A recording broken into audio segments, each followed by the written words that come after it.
आपका बहुत बहुत स्वागत है। रुक करते हैं खबरों का। आज लोकसभा चुनाव 2024 के पहले चरण का चुनाव चल रहा है। इस फेज में 21 राज्यों और केंद्र शासित प्रदेशों की 102 सीटों पर वोट डाले जाएंगे। पहले चरण में 1600 से ज्यादा उम्मीदवार मैदान पर हैं। इस चरण में 9 केंद्रीय मंत्री, 2 पूर्व मुख्यमंत्री और 1 पूर्व राज्यपाल की किस्मत भी दांव पर लगी है। वोटिंग सुबह 7 बजे से शुरू हो जाएगी और शाम 6 बजे तक जारी रहेगी। यानी मतदान शुरू हो चुका है 102 सीटों पर। आपको बता दें कि अरुणाचल प्रदेश, सिक्किम की 92 विधानसभा सीटों पर भी आज वोटिंग हो रही है। चुनाव आयोग के मुताबिक पहले चरण में 16.63 करोड़ से ज्यादा वोटर जो है इसमें हिस्सा ले रहे हैं। इसमें 8 करोड़ 4 लाख पुरुष और 8 करोड़ 23 लाख महिला वोटर है। इनमें से 35 लाख वोटर्स ऐसे हैं जो पहली बार वोट डालेंगे। 2020 से 29 साल की उम्र के मतदाताओं की अगर बात की जाए तो उनकी संख्या 3 करोड़ 51 लाख बताई जा रही है। इसके लिए आपको बता दें कि पहले चरण के चुनाव के लिए 1,87,000 पोलिंग बूथ बनाए गए हैं। पहले चरण में यूपी में 8 सीटों पर चुनाव हो रहा है। पहले चरण की वोटिंग पूरी होने के साथ 10 राज्य और केंद्र शासित प्रदेश ऐसे होंगे जहां चुनाव खत्म हो जाएगा। पहले चरण में तमिलनाडु की सभी 39 लोकसभा सीटों पर वोट डाले जाएंगे। लोकसभा चुनाव की 543 सीटों के लिए 7 चरणों में वोट डाले जाएंगे। नतीजे 4 जून को घोषित होंगे, लेकिन सुबह 7 बजे से लगातार मतदान केंद्र पर वोटर्स जुट रहे हैं और अपने मताधिकार का इस्तेमाल कर रहे हैं। आपको बता दें कि पहले चरण के चुनाव में देश की 102 सीटों पर जो है प्रत्याशी अपने भाग्य आजमा रहे हैं। आज वोटर्स उनके भाग्य का फैसला करने के लिए मतदान केंद्र पहुंच रहे हैं और अपने मताधिकार का इस्तेमाल कर रहे हैं।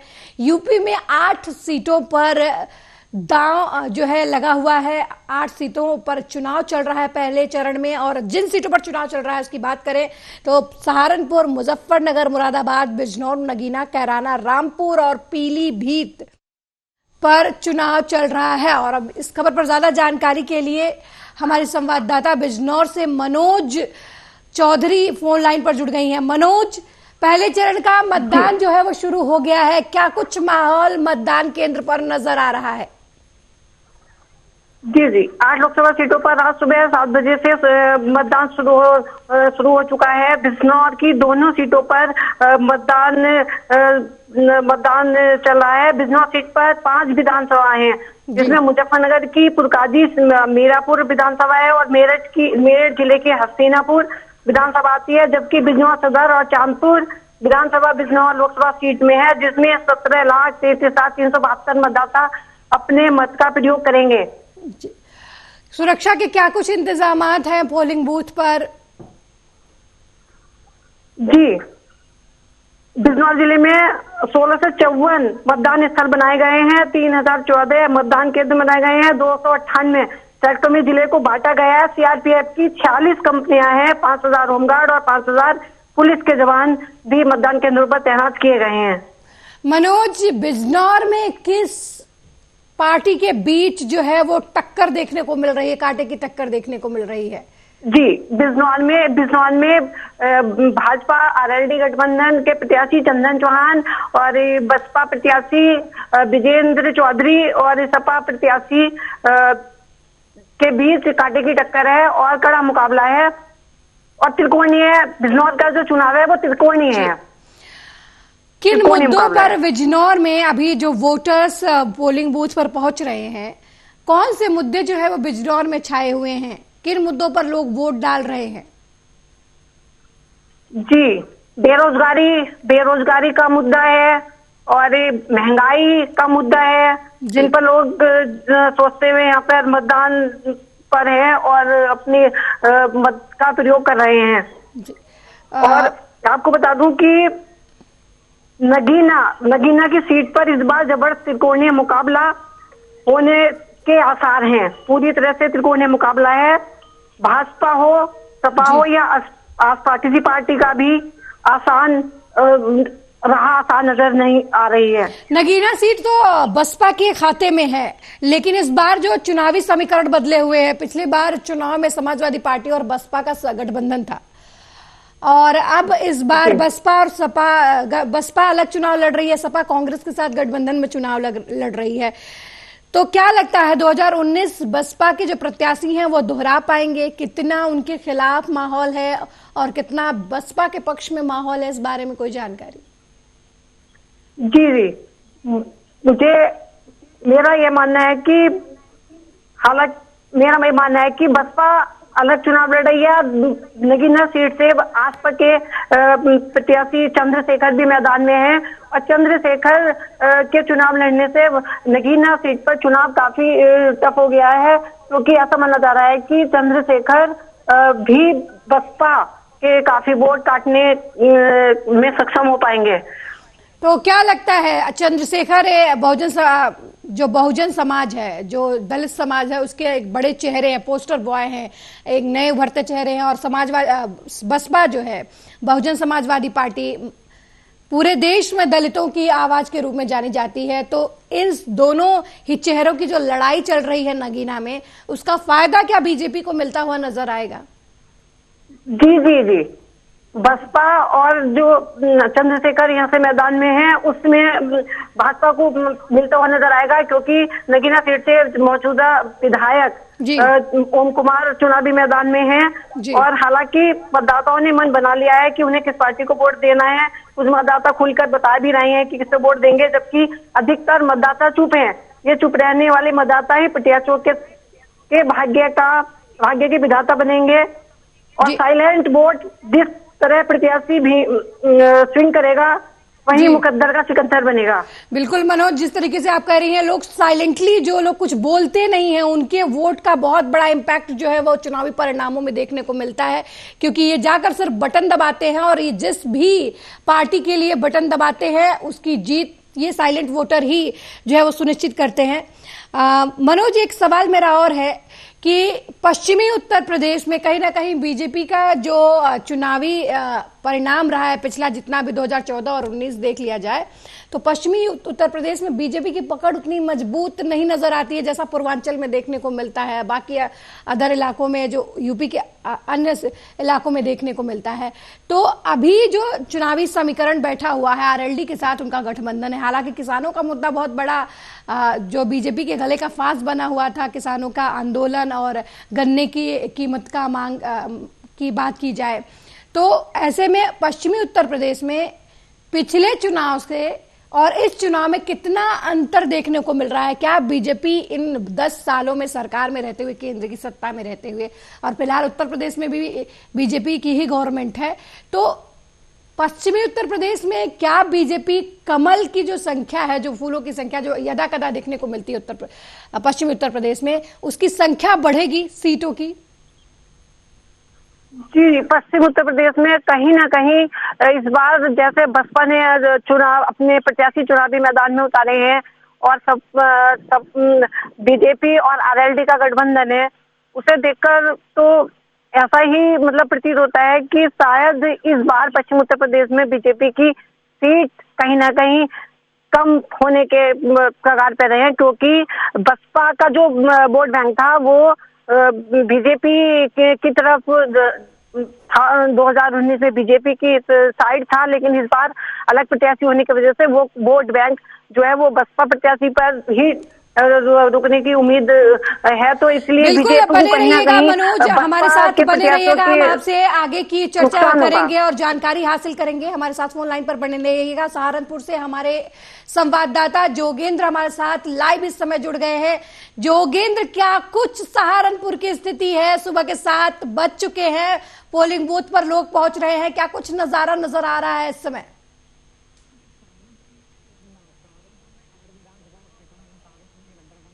सहारनपुर की है, जहां पर सुबह 7 बजे मतदान शुरू हो गया था। जो बुजुर्ग लोग हैं वो सुबह से ही 7 बजे से सबसे पहले अपना मतदान करने पहुंचे हैं और लगातार इसी तरह मतदान करने लोगों की जो युवा है, जवान है, सबसे ज्यादा बुजुर्ग सबसे पहले पहुंच रहे हैं जी। वही सहारनपुर में अभी जो बीजेपी के प्रत्याशी है राघव लखनपाल और बसपा के जो प्रत्याशी है माजिद अली, जो देवबंद के रहने वाले हैं, उन्होंने अभी दोनों ने ही मतदान किया है और अभी बाकी लोग मतदान करने भी पहुंच रहे हैं। जोगेंद्र, जिस तरीके से सहारनपुर सीट की बात की जाए तो ये बसपा के खाते में 2019 में थी, अब इस सीट पर कैंडिडेट भी बदले हुए नजर आ रहे हैं। बीजेपी की पसोपेश है कि किसी भी तरीके से पश्चिमी उत्तर प्रदेश में कमल की संख्या जो है वो ज्यादा से ज्यादा खिल सके। तो इस समय जो सहारनपुर में इलेक्शन लड़ा जा रहा है, इसमें किस मुद्दों पर यह इलेक्शन लड़ा जा रहा है और किसकी संभावना ज्यादा जीत की बनती नजर आ रही है? जनता किसके पक्ष में नजर आ रही है? देखिए, मुद्दों की बात करते हैं, मुद्दे सहारनपुर में विकास का मुद्दा है, बेरोजगारी का मुद्दा है और कहीं ना कहीं एक जो महंगाई का सबसे ज्यादा मुद्दा देखा जा रहा है, रोजगार का मुद्दा देखा जा रहा है, कोई स्वास्थ्य सेवाओं का मुद्दा देखा जा रहा है। इन मुद्दों को लेकर चुनाव लड़ा जा रहा है। सहारनपुर में इस बार बीजेपी ने 2019 के बाद राघव लखनपाल पर दोबारा भरोसा जताया है, जो बीजेपी के प्रत्याशी है और दोबारा कितना बड़ा जीत का माहौल बनाते हुए नजर आ रहे हैं, क्योंकि पार्टी का तो होता ही होता है प्रभाव हर सीट पर, लेकिन प्रत्याशी की कुछ व्यक्तिगत प्रभाव भी देखने को मिलते हैं। तो जो बीजेपी प्रत्याशी इस समय मैदान में है, उनका कितना प्रभाव नजर आ रहा है इस इलेक्शन में? देखिए, सहारनपुर राघव लखनपाल एक सामाजिक व्यवहारिक युवक है, युवा नेता है और भी है और उनके व्यवहार को लेकर ही ये चुनाव लड़ा जा रहा है, क्योंकि सब लोग उन्हें जानते हैं, बच्चे से लेकर बड़ा तक। और इसी व्यवहार को लेके, स्वभाव को लेके इस बार वो चुनाव मैदान में दोबारा एक बार बीजेपी ने उन्हें उतारा है। इस बार लगता है कहीं ना कहीं जीत उनके हाथ लग सकती है। जोगेंद्र, हर चुनाव में जो है वो जातीय समीकरण, वोट बैंक का समीकरण जो है वो बहुत इम्पैक्ट डालता है चुनावी परिणाम पर। तो सहारनपुर की क्या जातीय वो जो समीकरण बनता हुआ नजर आ रहा है और क्या वहां पे जातियां जो हैं उनका कितना असर दिखता है चुनाव में, उनके वोट बैंक का?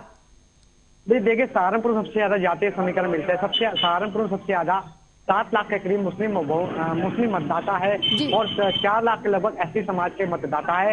एससी और मुस्लिम समाज के मतदाता का जैसे भी प्रत्याशी को वोट पड़ जाता है, वो प्रत्याशी वहां से जीत जाता है। कहीं ना कहीं प्रत्याशियों का वोट जिसे या इमरान मसूद को पड़े या बीजेपी को पड़े, तो जिस पाले में पड़ेगा वो प्रत्याशी यहाँ से जीत जाएगा। जी, इमरान मसूद की बात कर रहे हैं आप, मुस्लिम वोटर्स की बात कर रहे हैं, दलितों का भी एक बहुत बड़ा तबका जो है वो परिणाम बदलने में अपनी भूमिका निभाता है। आपको क्या लगता है कि जिस तरीके से सहारनपुर में दलित प्रत्याशी बसपा की तरफ से एक बार फिर उतारा गया है 2024 के इस चुनाव में, 2019 में भी बसपा की तरफ से मुस्लिम प्रत्याशी उतारा गया था मैदान में और जीत भी बसपा कैंडिडेट को मिली थी, लेकिन तब के चुनावी समीकरण अलग इसलिए थे क्योंकि समाजवादी पार्टी और बसपा जो है वो एक साथ चुनाव लड़े थे और समाजवादी पार्टी के लिए पश्चिमी उत्तर प्रदेश समाजवादी पार्टी का गढ़ माना जाता है। वोट बैंक, मुस्लिम वोट बैंक जो है वो कहीं ना कहीं समाजवादी पार्टी और बसपा के साथ आने की वजह से बसपा को की तरफ झुका था, लेकिन अब का समीकरण जो है वो चुनावी बदला हुआ नजर आ रहा है। समाजवादी पार्टी और बसपा इस बार अलग अलग चुनाव लड़ रहे हैं, कांग्रेस और समाजवादी पार्टी एक साथ हैं, जहां पर कांग्रेस को भी मुस्लिम वोट जाता है और समाजवादी पार्टी के कैंडिडेट को भी मुस्लिम जो वोटर है वो पसंद करते हैं समाजवादी पार्टी को। तो ऐसे में जो पिछला चुनाव जो परिणाम रहा है, क्या बसपा उसे दोहरा पाएगी या फिर समाजवादी पार्टी और महागठबंधन के जो प्रत्याशी हैं उनको जीत मिलने की कितनी संभावना नजर आ रही है? बीजेपी जो पश्चिमी उत्तर प्रदेश में जीत का स्वाद बड़े पैमाने पर चखना चाहती है, उसके लिए सहारनपुर में कितनी उम्मीदें हैं जीत की?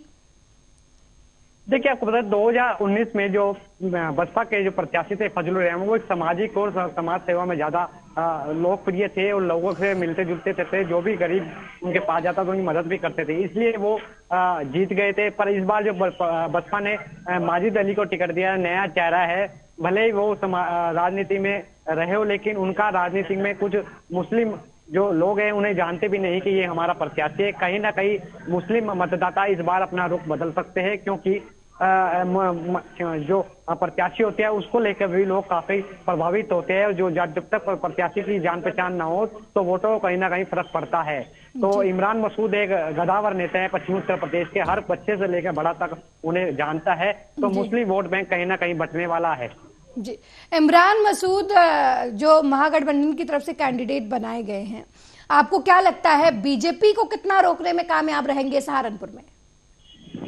देखिए, हम बीजेपी की बात करें या इमरान मसूद की बात करें, बीजेपी के पक्ष में जो बीजेपी के जो बड़े लीडर है, प्रधानमंत्री राजनाथ सिंह, ब्रजेश पाठक डिप्टी सीएम, मुख्यमंत्री, 4 बार राघव लखनपाल के समर्थन में यहाँ पे जनसभाएं की है, रोड शो किया है। और इमरान मसूद के समर्थक में सोनिया गांधी ने भी और प्रियंका गांधी ने भी यहाँ पे एक विशाल रोड शो किया था, जिसमें लाखों की तादाद में लोग उस रोड शो में शामिल हुए थे। अब उसके बाद देखा जा रहा है कहीं ना कहीं इमरान मसूद की स्थिति काफी मजबूत देखने को मिल रही है, और दलित जो इमरान मसूद के साथ है, जो राजपूत समाज के जो लोग भाजपा से नाराज चल रहे हैं, वो भी इमरान मसूद के साथ है। कहीं ना कहीं इस बार भाजपा और कांग्रेस जो गठबंधन प्रत्याशी है इमरान मसूद के, उनके बीच कांटे की टक्कर देखने को मिलेगी। योगेंद्र, आपको क्या लगता है जो महागठबंधन बना है इसकी वजह से मुस्लिम वोट जो है पिछले चुनाव में बात कहे बिखरा बिखरा सा नजर आ रहा था, वो कहीं ना कहीं संगठित होता नजर आ रहा है, और जो बीजेपी को अक्सर जो हिंदूवादी चेहरे के तौर पर पेश किया जाता है, मुस्लिम जो समाज है उसमें कहीं ना कहीं इस बात का आशंका रहता है कि बीजेपी जो है वो उनके लिए ठीक पार्टी नहीं है। तो क्या असर इस सहारनपुर के चुनाव में देखने को मिल सकता है, क्योंकि मुस्लिम कैंडिडेट जो है वो समाजवादी पार्टी और महागठबंधन की जो अलायंस है उसकी तरफ से भी उतारा गया है, और बात की जाए बसपा का तो बसपा की तरफ से भी उतारा गया है।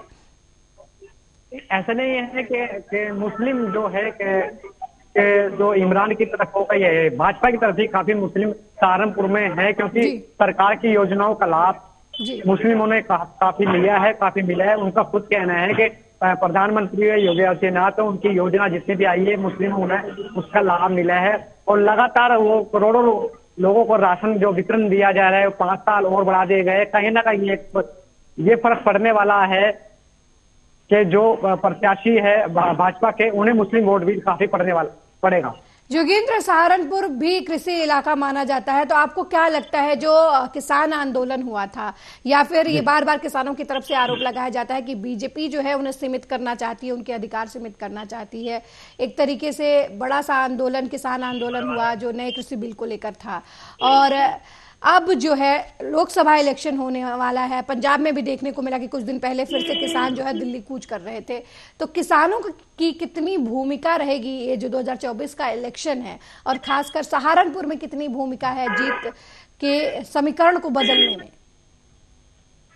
देखिए, किसानों की बात करें तो जब से आरएलडी के जयंत चौधरी के प्रधानमंत्री की भाजपा में शामिल हुए, पार्टी में गए हैं, कहीं ना कहीं किसानों का फर्क तो नजर आएगा कि कुछ किसानों का सरकार से नाराज है, क्योंकि एमएसपी कानून को लेके, फसलों के नाराज को लेके, और जो गन्ना करोड़ों रुपए किसानों का गन्ना भुगतान जो बकाया है उसको नाराज लेके। ये पूरा चुनाव किसानों के ऊपर भी डिपेंड करता है कि किसान किस ओर अपना रुख करते हैं, और क्या किसान गठबंधन प्रत्याशी हो जाते हैं या भाजपा की ओर जाते हैं। ये तो 4 जून के आने वाले नतीजों में पता चल पाएगा। जी योगेंद्र, स्थानीय लोग जो पहुंच रहे हैं, पोलिंग बूथ पर पहुंच रहे हैं, क्या उनके दिमाग में किस तरीके के मुद्दे हैं? सहारनपुर कुछ स्थानीय मुद्दा होगा, कुछ नेशनल मुद्दा होगा, कौन से मुद्दे जो है सहारनपुर के इलेक्शन में छाए रहे, जनसभाओं में छाए रहे, जो प्रत्याशी है उनके तरफ से कौन से मुद्दों के साथ वोट की अपील की गई, जब वो जनता के बीच जाते थे तो किन मुद्दों पर बातचीत होती थी, तो उससे कुछ ना कुछ पता चलता है कि किन मुद्दों पर चुनाव लड़ा जा रहा है। तो सहारनपुर की जनता जो है वो किस मुद्दे पर वोट देती नजर आ रही है? आपको क्या लग रहा है कि किस तरफ झुकेगी, कौन सा मुद्दा उनके लिए बहुत बड़ा और अहम होने वाला है? ये सबसे ज्यादा बड़ा मुद्दा तो ये होगा महंगाई का मुद्दा। पिछले 5-7 सालों 10 सालों महंगाई का स्तर बढ़ा है, हर कोई महंगाई से परेशान है, तो महंगाई को लेकर सबसे बड़ा मुद्दा है। और जो दलित बच्चे हैं उनमें विकास नहीं हो पाया है। इन मुद्दों को लेकर इस जो मतदाता है वो अपने जो भी प्रत्याशी है उसे वोट देने का काम कर रहे हैं।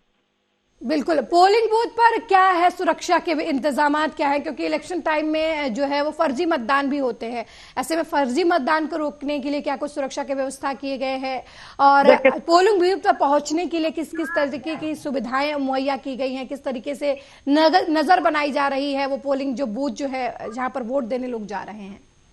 देखिए, सहारनपुर में अभी तक पूरे जनपद की बात करें तो जनपद में 20,000 पुलिसकर्मी तैनात किए गए हैं, अर्धसैनिक बल तैनात किया गया है, 2708 मतदान स्थल बनाए गए हैं, और 1377 जो बूथ जो बनाए पूरे जनपद में बनाए गए, और पुलिस प्रशासन पूरा बूथों पर पुख्ता के इंतजाम किए गए हैं। किसी प्रकार की कोई परेशानी नहीं रही है। पुलिस लगातार उनके आधार, जो बूथ पे जो बैठे हैं उनके आधार कार्ड पूछ रही है, जो वोटर मत डालने वाला जो पहचान पत्र है उसे देखिए, उसके बाद ही उन्होंने अंदर जाने दिया है। योगेंद्र, मेरा एक आखिरी सवाल अभी के लिए जो है, 2 घंटे का समय हो गया है, कितने प्रतिशत मतदान जो है इन 2 घंटों में हो चुका है?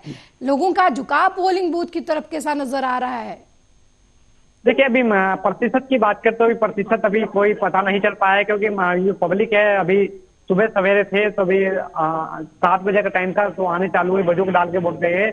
अब वोट डालने के लिए लगातार भीड़ बढ़ रही है, हर बूथ पर मतदान डाले जा रहे हैं। तो थोड़ी देर बाद कुछ नतीजे आएंगे, उसके बाद ही हम कुछ बता पाएंगे कितना परसेंटेज मतदान हुआ है।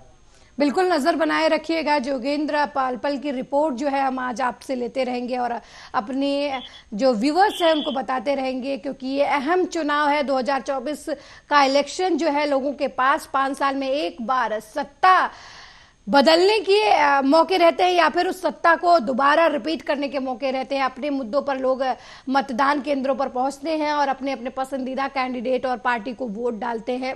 तो 2024 का इलेक्शन जो है वो बेहद अहम रहने वाला है। 10 साल से सत्ता से अलग चल रही है जो विपक्षी पार्टियां, उनकी पुरजोर कोशिश है कि वो कहीं ना कहीं 2024 इलेक्शन के जरिए वापसी करे। और दूसरी बात, बीजेपी के लिए एक बड़ी चुनौती है कि वो तीसरी बार कैसे सत्ता पुनः प्राप्त करे। तो यही वजह है कि लगातार रैलियों का दौर चल रहा है विपक्षी पार्टियों की तरफ से, प्रधानमंत्री मोदी की तरफ से। और पहले चरण का चुनाव है, तो कहीं ना कहीं पहले चरण का चुनाव जो है, पोलिंग बूथ पर मतदाताओं के रुझान को देखते हुए ये पता चलता है कि कौन सी पार्टी जो है वो रेस में आगे चल रही है और कितनी कमी रह गई है जिसे अगले चरण में दूसरी पार्टियां पूरी कर सकती हैं।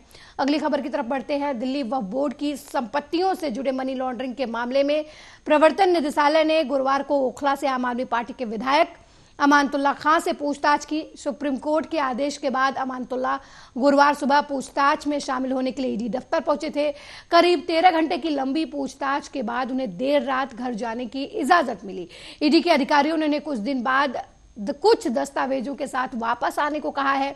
इससे पहले चर्चा थी कि अमानतुल्लाह खान को ईडी ने लंबी पूछताछ के बाद गिरफ्तार कर लिया है। बाद में आप विधायक ने खुद मीडिया के सामने आकर बताया कि उन्हें अरेस्ट नहीं किया गया है। उन्होंने यह भी बताया था कि उनके खिलाफ ये कोई नया मामला नहीं है। सीबीआई ने 2016 में इस मामले में एफआईआर दर्ज की थी, जिसमें चार्जशीट भी सबमिट हो चुकी है।